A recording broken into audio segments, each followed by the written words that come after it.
할렐루야. 오늘도 하나님 앞에 나와 예배를 드리는 우리 모든 성도님들 신명과 가정들마다 하나님께서 직접 만나주시고 손잡아주시는 축복이 함께 하시기를 간절히 바랍니다. 또 온라인으로 예배를 드리는 모든 분들께도 동일한 은혜로 은혜 주시기를 간절히 바랍니다. 우리 가슴에 손을 얹고 우리 자신을 이렇게 축복하겠습니다. 나는 하나님과 독대하는 사람입니다. 나는 특별한 사람입니다. 할렐루야. 그렇습니다.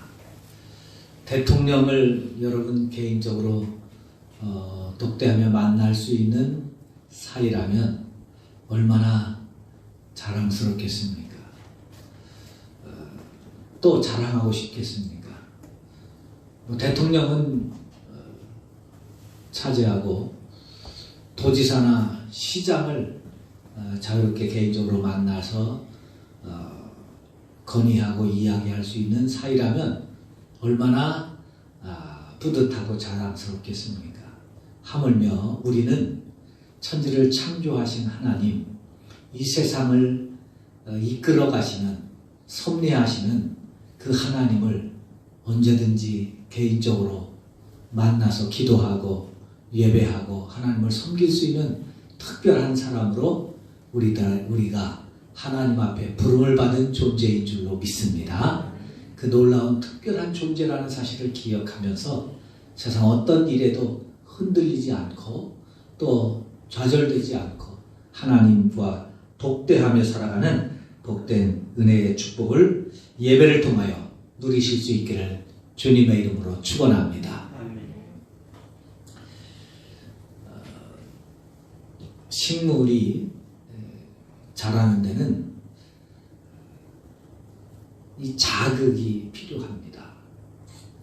그냥 늘 따뜻하고 늘 좋은 날씨가 지속되면 식물이 번식도 안 하고요. 꽃도 잘 피우질 않습니다. 그저 자라는 건 잘 자라나지만 그렇게 아름다운 꽃이 피지가 않습니다. 그래서 예쁜 꽃들은, 아름다운 꽃들은 온대지방이나 열대지방에 나지 않습니다. 사계절이 있는 또 겨울이 지나는 그런 지역에서 아름다운 꽃들이 피어나게 됩니다. 이유는 식물이 자라면서 혹독한 추위나 이런 그 외적인 자극을 바람도 세차게 불고 비도 때로는 몰아치고 하는 그 불규칙한 그런 환경을 지나면서 자신의 생명을 지키기 위해서 번식도 하고 아름답게 꽃을 피워가는 것입니다. 우리 사람도 마찬가지입니다. 어려서부터 부모님들이 다 해주고 너는 공부만 해. 그렇게 어려움 없이 자란 아이들은 좀 유약합니다. 그런데 어려서부터 힘들고 어렵게 자기가 밥 해먹고 또 알바하면서 어렵게 생활하며 자랐던 아이들은 자라서 생활도 잘 이루어가게 되는 것을 보게 됩니다. 그래서 우리가 자라가는데도 여러 가지 자극이 필요합니다. 그 자극은 내적인 것이기도 하고 외적인 것이기도 하죠. 그래서 우리는 살아가면서 이 자극을 받기 위해서 좋은 책도 읽는 겁니다. 좋은 책을 읽으면서 내가 마음의 깨달음을 얻고 교훈을 받으면 그래, 삶은 이렇게 사는 것이구나. 이런 사람들은 이렇게 살아서 남이 부러워할 만한 그런 삶을 살았구나. 나도 그렇게 살아야지 하고 그렇게 자극을 받는 것이죠. 좋은 강연을 듣거나 좋은 교훈을 받는 것을 통해서 자극을 받아서 자기를 가꾸어가는 겁니다. 믿음도 마찬가지입니다. 믿음도 우리가 그냥 매일같이 쳇바퀴 돌듯이 그저 주일날 와서 하나님 앞에 한번 예배를 드리고 가는 것으로 내 인생의 믿음의 생활을 그냥 해나가면 거기에 큰 변화가 없어요. 뭐 뜨거움도 없고 새로운 것도 없고. 그래서 모태신앙인들이 그래서 어려운 겁니다. 왜냐하면 그냥 신앙생활을 그냥 하거든요. 근데 그냥 하는 거예요. 그냥. 자극이 없어요. 뭐 말씀에 특별히 은혜를 받거나 기도를 강하게 해서 뜨겁게 해서 하나님 앞에 성령 체험을 뜨겁게 하거나 이런 것들을 경험하지 못하고 그냥 가는 거예요.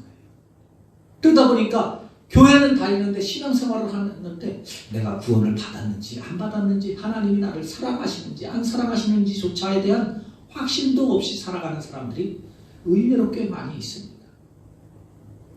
여러분, 신앙이 자라려면 자극이 있어야 됩니다. 그래서 어떤 교회는 성경 공부를 통해서 자꾸 자극을 주려고 하는 거죠. 어떤 교회는 각종 프로그램을 통해서 자극을 줍니다. 그래서 프로그램 위주의 교회도 있어요. 그런 교회들은 무슨 행사를 안 하면 교인들이 그냥 불안한 거예요. 왠지 이거 교회 안 가는 이거 괜찮은가? 교회 괜찮은가? 자꾸 그래요.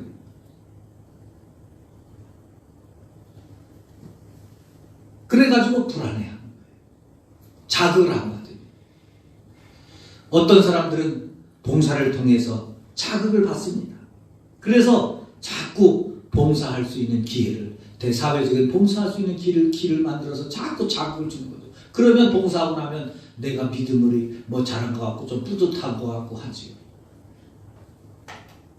그러나 이러한 자극들은 일시적인 것뿐입니다. 진짜 귀한 자극은 말씀을 통하여 자극을 받아야 되는 것입니다. 그래서 이러한 자극 중에 최고의 자극은 바로 부흥회입니다. 한국 교회를 이만큼 자라게 하고 성장하게 하는 일에 이 부흥회가 귀하게 쓰임을 받았습니다. 물론 부흥회도 잘못하면 잘못 자극이 되어서 상처가 되기도 하지만, 그러나 대부분의 부흥회를 통해서 성도들이 말씀의 자극을 받는 거예요. 아하, 그런 것이구나. 내가 이렇게 믿으면 안 되지. 지금까지 믿어왔던 것을 다시 새롭게 해야 되겠구나.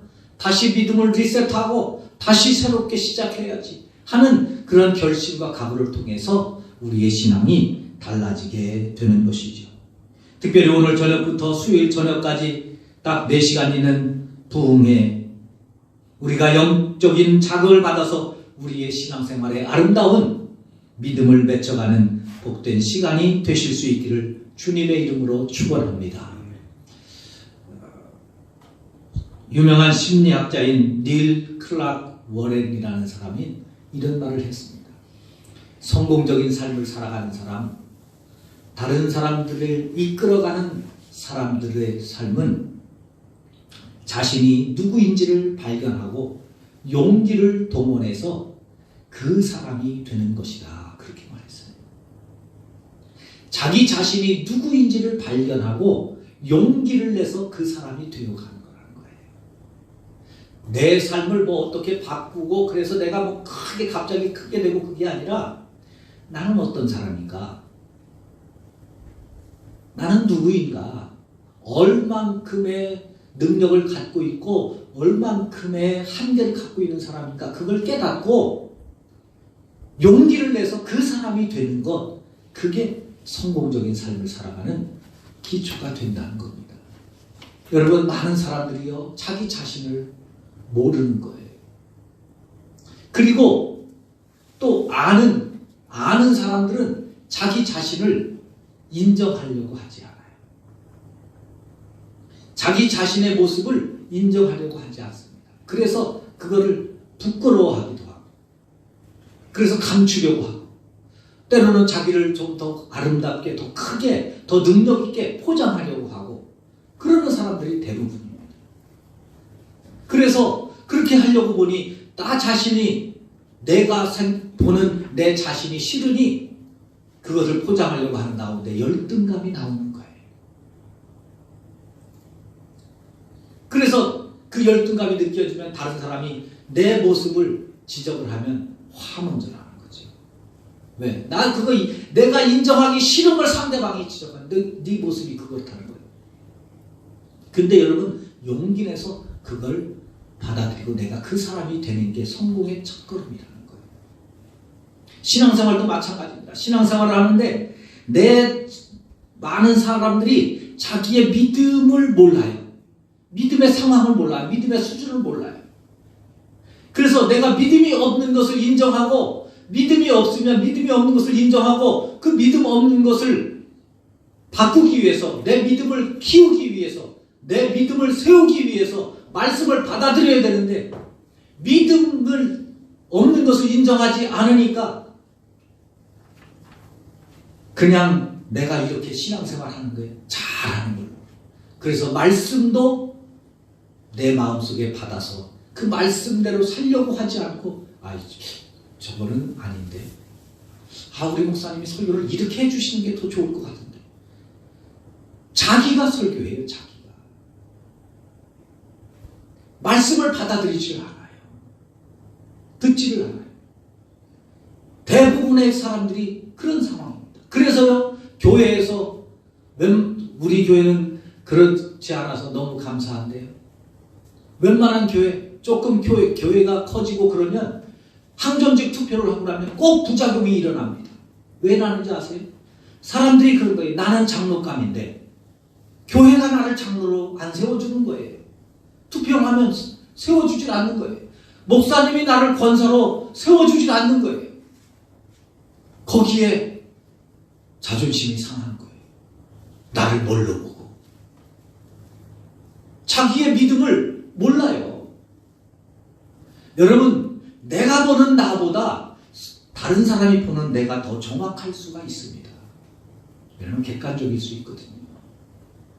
그건 받아들여야 돼요. 나는 믿음이 좋은 줄 알았는데, 나는 안수집사가 되고 권사가 되고 장로가 될 만한 믿음인 줄로 알았는데 내가 착각하고 있었구나. 하나님, 내가 이렇게 교만하게 신앙생활을 했네요. 하나님 좀 내 신앙 다시 시작할 수 있도록, 하나님 장로가 될 만한 믿음으로 자라갈 수 있게 해달라고 그렇게 기도해야 그게 정상 아니겠어요? 그런데 그걸 인정하지 않는 거예요. 우리의 믿음도 마찬가지입니다. 부흥회를 하는 이유가 뭡니까? 부흥회를 하면 여러분, 지금처럼 여러분들 신앙생활에서는 여러분들 평생 가도 지금 이렇게밖에 살지 못합니다. 하나님이 여러분들을 위해서 일하지 않습니다. 하나님이 여러분들에게 복을 주시지 않습니다. 지금까지 믿어보셨잖아요. 지금까지 이렇게 신앙생활 해보셨잖아요. 그런데 지금 내 모습이 얼만큼 변했습니까? 내 모습 속에 얼마나 하나님의 축복이 임했습니까? 그러면 이렇게 믿어서는 안 되는 거예요. 부흥회를 통해서 신앙의 자극을 받고, 하나님, 나는 지금보다 하나님 앞에 더 복받는 사람이 되고 싶어요. 하나님, 우리 가정에 이런 문제 있는데 하나님, 이번 부흥회를 통해서 내가 영적인 자극을 받아서 기도해서 이 문제를 해결하고 싶어요. 하나님 앞에 그런 자극을 받는 기회로 삼으실 수 있기를 바랍니다. 아멘. 부흥회를 그래서 하는 거예요. 그래서 이번 부흥회에 여러분 목숨을 걸고 참석하세요. 신앙을 걸고 참석하세요. 그래서 하나님, 이번 부흥회를 통해서 내가 영적인 자극을 받아서 내 믿음의 현주소를 알고 내 자신이 누구인지를 알고 하나님, 내 믿음의 사람이 되기를 원합니다.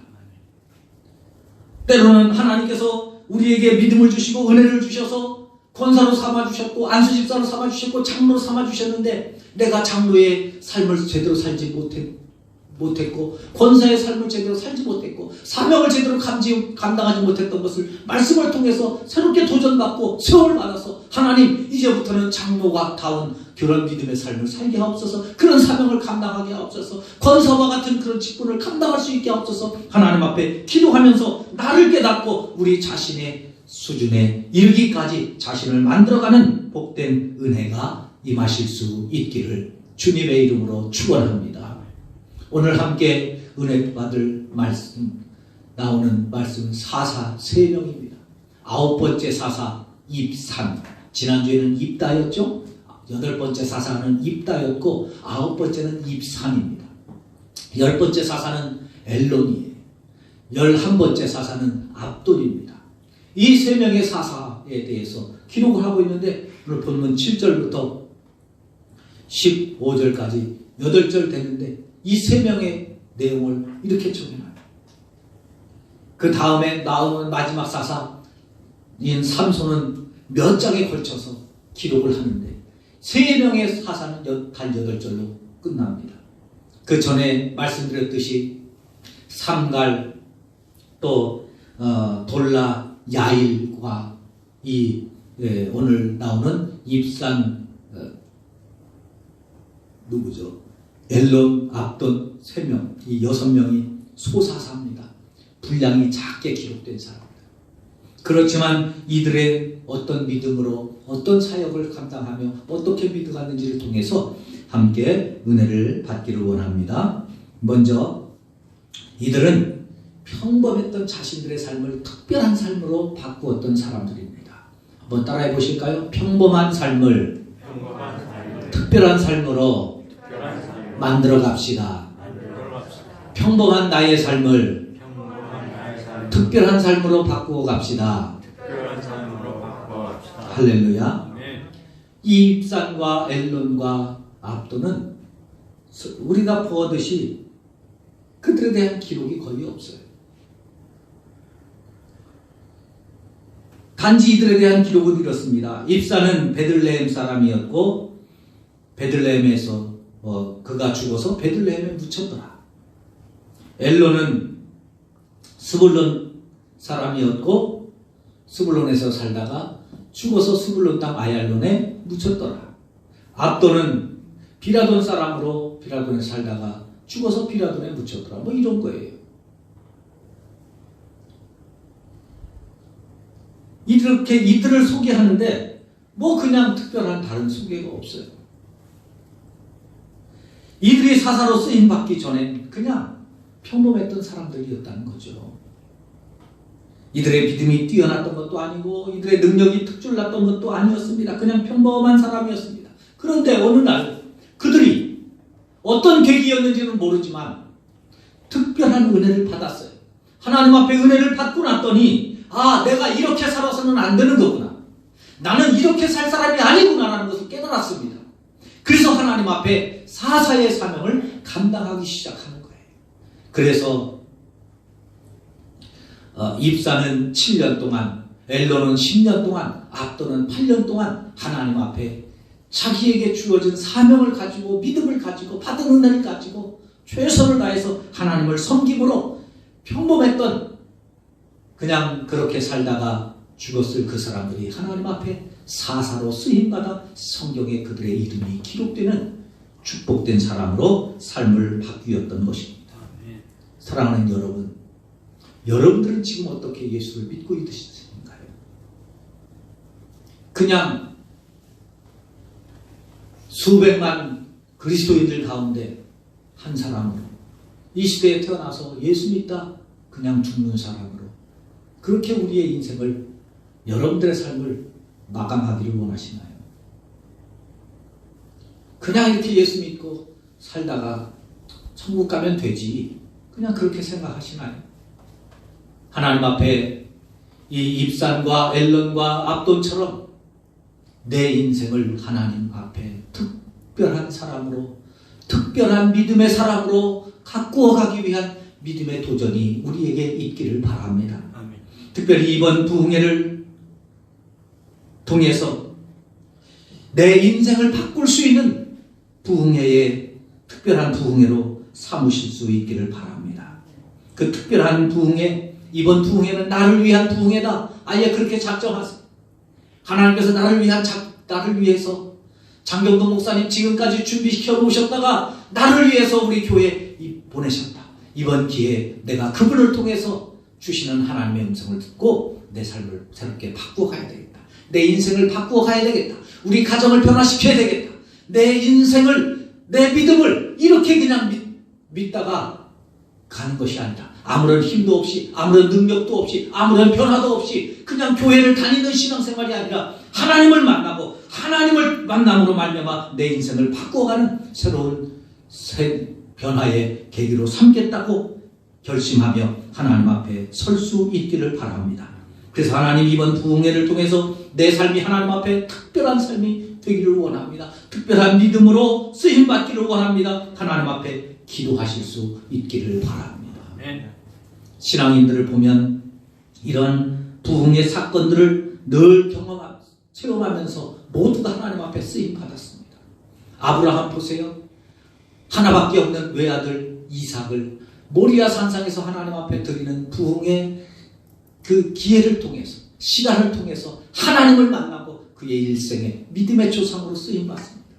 모세 보세요. 80년을 그냥 평탄하게 살았습니다. 물론 애굽의 궁궐에서도 살고 40년 동안 사막에서 목동을 하면서도 살고 그렇게 살았던 사람이었어요. 그런데 신의 광야에 불타는 가시떨기 나무에서 하나님을 만나는 영적 부흥의 시간을 통해서 그의 삶이 완전히 달라졌어요. 이스라엘 60만 명을 이끌어가는 영적인 지도자로 세움을 받게 되지요. 다윗 보세요. 다윗은 그냥 베들레헴에서 태어나는 목자로 살아가던 사람입니다. 그런데 골리앗을 죽이는 현장에서 하나님을 만나서 자신의 인생이 목자 대신 하나님이시라는 사실을 깨닫고 하나님이 내 인생의 목자가 되어 주시옵소서. 내가 양을 치를 때에 목자가 얼마나 중요한지 아는데 하나님 내 인생의 목자가 되어 주시옵소서. 하나님을 목자로 삼음으로 그 목동에서 이스라엘의 가장 뛰어난 왕으로 쓰임받지 않습니까? 솔로몬 보세요. 다윗의 70명의 아들 가운데 한 사람이었습니다. 평범한 아들이었어요. 그가 뭐 잘할 때 특별한 것도 아니었습니다. 그런데 그가 기브온 산당에서 1000번제를 드림으로 하나님을 만나서 세상에 가장 최고의 지혜로운 왕으로, 지금까지 전무후무한 왕으로 하나님 앞에 쓰임받았지 않습니까? 베드로 보세요. 갈릴리 바닷가에서 물고기나 잡아먹고 살던 평범한 삶이었습니다. 그러던 그가 예수님을 만나서 제자가 되었지만 그냥 들쑥날쑥한 믿음으로 살았는데 갈릴리 바닷가에서 부활하신 예수님을 만나 새벽에 우는 닭소리를 통해서 부흥의 시간을 통하여 베드로가 거듭납니다. 사도행전에 나오는 베드로의 모습은 전혀 딴판에 로마 군인들의 창과 칼 앞에서도 목숨을 죽인다는 생명의 위협 속에서도 눈 하나 깜빡하지 않고 하나님 앞에서 하나님 말씀을 듣는 것이 옳은가, 너희 말을 듣는 것이 옳은가 생각해보라고 오히려 그들에게 반문하는 그런 강력한 지도자로 세워지지 않습니까? 여러분, 이번 부흥에 여러분들을 위한 부흥에, 나를 위한 부흥에, 내가 변화되고 내 인생을 바꾸고 우리 가정을 변화시킬 수 있는 특별한 부흥회가 되도록 하나님 앞에 기도할 수 있기를 바랍니다. 그래서 내 인생을 특별한 삶으로 바꿔가는 귀한 집회가 되시기를 바랍니다. 두 번째로 내게 주신 은사대로 봉사하는 믿음을 가지실 수 있기를 바랍니다. 따라해 보실까요? 내게 주신 은사대로 봉사합시다. 할렐루야. 오늘 본문에 나오는 3명의 사사 가운데 2명의 사사의 사역을 이렇게 기록했습니다. 9절에 보면 이 입산의 사사의 사역은 이렇습니다. 아들 30명이 있었고 딸 30명이 있었는데 딸 30명은 다른 지방으로 밖으로 시집 보냈고, 이 말은 다른 지방으로, 다른 족속으로, 지파로, 12지파 가운데 다른 지파로, 스불론 지파가 아닌 다른 지파로 시집을 보냈다는 거예요. 그리고 아들 30명의 며느리도 다른 지파에서 며느리를 데리고 왔습니다. 한마디로 말하면 정략 결혼을 시켰다는 거예요. 그래서 내가 어려울 때, 내가 힘들 때 60명의 사돈이 있잖아요. 60명의 사돈이 조금씩만 도와도 힘을 낼 수 있잖아요. 또 그들이 어려울 때 내가 그들을 도울 수 있는 그런 정략 결혼을 한 겁니다. 그러니까 입사는 그렇게 생각해 볼 때 정치적으로 아주 뛰어난 감각을 가졌던 것 같아요. 일부 예배 때도 태조 왕건 이야기했는데 왕건의 부인이 30명, 29명 있잖아요. 그 29명의 그 부인들이 다 어디예요? 다 지방의 부호들이에요. 부호들. 왜? 반역 일으키지 말라는 거예요. 그 당시에는 다 귀족들이 지역의 군인들도 다 데리고 있으니까 그들이 얼마든지 반역할 수 있거든요. 그러니까 반역하지 말라고 나를 사위로 삼았으니 반역하지 말라는 거죠. 그런데 입산이 그런 정치적인 감각을 가지고 사역을 감당했다는 겁니다. 그 다음에 14절에 보면 이 압도는요, 아들이 40명이고 손자가 30명이에요. 근데 그 70명이나 되는 사람들에게 다 어린 나귀들을 타게 했다는 겁니다. 나귀 70마리 탔다. 요즘으로 이야기하면 아들 40명, 그 아들 집안, 그리고 손자들 30명까지 자가용을 한 대씩 다 사줬다는 얘기예요. 그만한 재력과 부귀를 가지고 있었다는 거죠. 이 압도는 그만한 경제적으로 뛰어난, 뭐 장사를 했는지 사업을 했는지 모르지만 그래 뛰어난 사람이었어요. 그래서 그걸로 가지고 주의를 했다는 거예요. 여러분, 입사는 정치적인 감각이 뛰어났으니까 그랬겠고, 압도는 경제적인 감각이 뛰어났으니까 경제적으로 하나님을 섬겼습니다. 그렇습니다. 교회는 다른 거 아니에요. 내가 잘하는 거, 내가 좋아하는 것으로 하나님이 내게 주신 달란트로 하나님을 섬기는 겁니다. 기도하는데 내가 우리 교회 물질로 봉사했으면 좋겠다, 그런 마음이 들면 기도하세요. 하나님, 내게 물질의 은혜를 주옵소서, 축복을 주옵소서. 그래서 하나님을 섬길 수 있게 해달라고 하나님 앞에 기도하세요. 그걸로 하나님 앞에 봉사하는 겁니다. 나는 정리정돈을 잘한다, 그러면 그걸로 봉사하세요.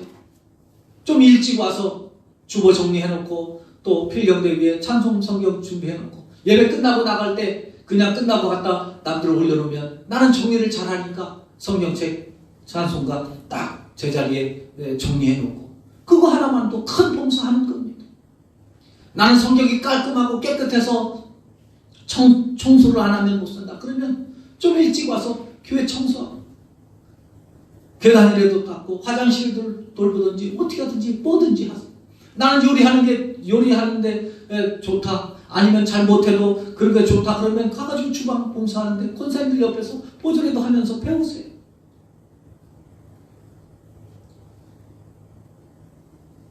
내게 주신 달란트, 사람마다 다 다릅니다. 그냥 그것 가지고 하는 거예요. 어떤 분은 눈썰미가 좋아서 목사님 넥타이가 약간 삐뚤어져도 자꾸 거기에 신경 쓰는 사람이 있어요. 여러분, 그러면 그렇게 신경 쓰지 마시고 일찍 와서 예배 드리기 전에 제 방에 오세요. 와가지고 목사님 인사드리러 왔어요. 그래서 인사하고 목사님 제가 보니까 지난주에 보니까 넥타이가 좀 삐뚤어졌는데 넥타이 좀 바로 좀 이렇게 좀 하시죠. 그 한말도 여러분 다 봉사하는 거예요. 섬기는 거예요. 그렇게 하는 거예요. 그렇게 눈에 거슬리는 것으로 원망하고 불평하지 말고 그것으로 나의 봉사의 기회를 삼으라는 거예요. 하나님은 그걸로 나를 들어 쓰시는 겁니다. 하나님이 마음을 주시면 그런 마음으로 믿음으로 하나님을 섬기실 수 있기를 바랍니다. 이번 부흥회를 통해서 부흥회 참석할 때도 그렇게 하세요. 하나님, 이번 부흥회에 내가 물질의 복을 받기를 원합니다. 건강의 복을 받기를 원합니다. 믿음의 복을 받기를 원합니다. 그러면서 하나님 앞에 그런 사모하는 마음을 가지고 봉사하며 섬기며 참석하셔서 꼭 하나님 앞에 내 일생을 새롭게 할 수 있는 집회로 만드시기를 바랍니다. 아멘. 마지막으로 초점을 잃지 말아야 합니다. 따라해 보실까요? 초점을 잃지 말아야 합니다. 초점을 잃지 말아야 합니다. 초점을 잃지 말아야 합니다. 초점을 잃지 말아야 합니다. 제가 이 단어를 듣고 굉장히 고심을 했어요. 중심을 잃지 말아야 됩니다. 해야 되나? 초점으로 바꿔 하다가 그냥 마지막에 초점으로 했습니다. 초점이 뭐예요? 초점은 핵심이라는 거예요. 핵심.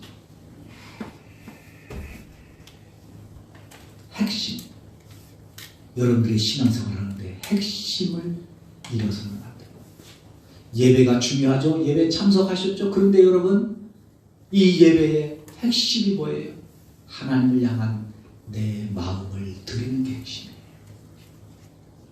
그런데 예배 시간 1시간 드릴 때 우리의 마음이 흩어질 수가 있어요. 그래서 제가 예배를 시작하는 때 첫 기원을 그렇게 했죠.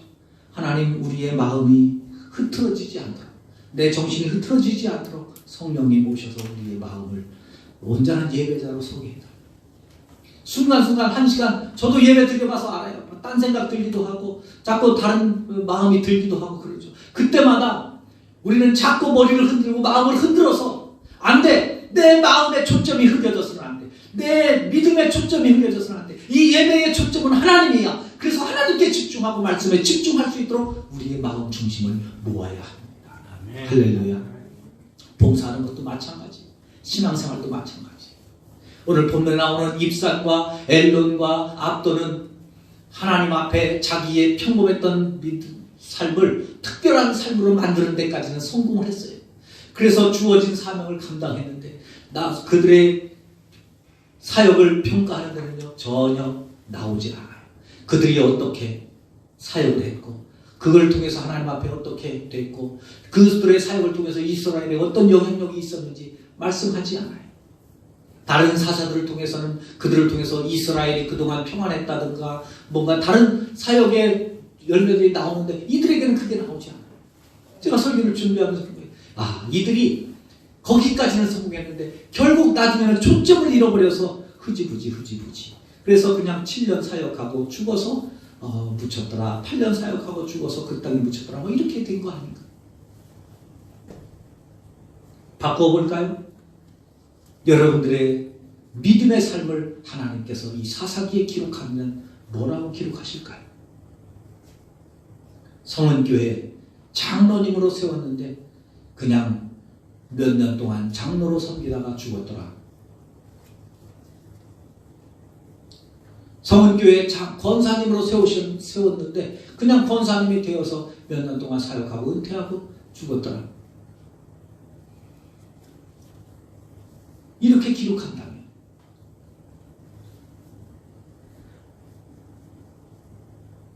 열심히 기도하기는 했는데 자녀들을 위하여 열심히 기도하고 죽었더라.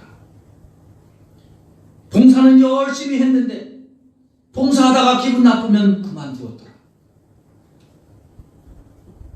신앙생활은 끊임없이 했는데 힘들고 바쁘면 예배는 언제나 건너뛰었더라. 이렇게 내 믿음이 기록된다면 얼마나 부끄럽겠어요. 얼마나 충격적이겠어요. 여러분 그렇지 않겠어요? 우리의 믿음이 하나님을 향한 믿음의 초점이 잃지 않기를 바랍니다. 뜨거워야 됩니다. 그런데 그 뜨거움이 지속되어야 합니다. 초점이 흐려져서는 안 돼요. 열심히 있어야 됩니다. 그런데 그 열심도 초점이 맞아야 돼요. 아나니아와 삽비라 보세요. 얼마나 뜨거움이 있었습니까? 오죽하면 자기 집과 재산을 팔아서 하나님 앞에 헌금을 드릴 정도의 뜨거움이 있었겠어요. 그런데 그 초점을 잃어버리고 나니까 헌금을 드리는 순간에 초점을 잃어버렸어요. 하나님이 그 헌금 안 받으시잖아요. 여러분 내가 드리는 예배를 하나님이 안 받으실 수 있다는 생각 한번 해보시겠어요? 가룟 유다 보세요. 주님의 부르심에 순종해서 예수님의 제자가 됐어요. 3년 동안 부지런히 따라다니면서 헌신했어요. 충성했어요. 그런데 초점을 잃어버리니까 예수님 마저 팔아버리는 거예요. 내가 열심히 있어도 초점을 잃어버리면 나도 언제든지 얼마든지 가룟 유다가 될 수 있습니다. 그 사실을 우리는 기억하고 우리의 믿음의 초점이 흐려지지 않아야 합니다. 우리의 마음 중심에 하나님이 늘 계셔야 합니다. 사역의 중심에 항상 하나님이 계셔야 합니다. 헌신의 중심에 항상 하나님이 계셔야 되고 나를 이끄시는 힘과 능력이 내 감정이 아니라 성령님이 되셔야 합니다. 그럴 때 하나님께서 우리의 믿음을 인정해 주실 것입니다. 이번 부흥회를 통하여 우리가 은혜를 받아야 합니다. 은혜를 받아서 여러분 평범했던 우리의 신앙생활을 좀 달라지게 이번 부흥회를 통해서 내 신앙이 예배를 드렸던 자세가 달라지고 헌금을 드리는 믿음이 달라지고 찬송을 부르는 내 마음의 뜨거움이 달라지는 특별한 믿음으로 변화되어지는 기회가 되실 수 있기를 바랍니다. 이번 부흥회를 통해서 하나님이 내게 주신 은혜가 무엇인지 은사가 무엇인지 탈란트가 무엇인지를 깨닫고 다시 한번 내가 섬김의 자리를 찾고 하나님 앞에 봉사자로 설 수 있기를 바랍니다. 이번 부흥회를 통하여 무엇보다도 우리의 신앙의 중심 아니 초점을 잃어버리지 않도록 어떤 순간에도 어떤 힘든 일이 있어도 어떤 고달픈 일이 있어도 내게 주신 사명만큼은 하나님의 영광을 위하여 끝까지 이 사명을 감당해 나가고자 하는 믿음의 초점이 흐리지 않는 삶을 통해서 우리의 믿음이 하나님 앞에 귀하게 쓰임받는 저와 여러분들이 되시기를 주님의 이름으로 축원합니다. 하나님 아버지 감사합니다. 오늘도 주님의 말씀 앞에 머리를 숙이며